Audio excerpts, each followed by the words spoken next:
आपको अपने बच्चे से बहुत सी उम्मीदें वाबस्ता हैं, बहुत अच्छी बात है। लेकिन आपने क्या अपने बच्चे के लिए टाइम टेबल बनाया? वक्त की तकसीमकारी की?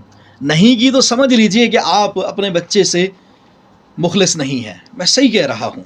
आप अपने बच्चे को सुबह उठने से लेकर रात सोने तक उसके वक्त की तकसीमकारी करें। वो किस घंटे में क्या करता है, किस आधे घंटे में क्या करता है, मदरसा, स्कूल, उसके बाद खाना, यूनिफॉर्म बदलना, नमाज पढ़ना, तिलावत करना, घर के छोटे मोटे काम काज करना, ये सब कुछ उसे प्रॉपर टाइम टेबल के मुताबिक बना कर दें।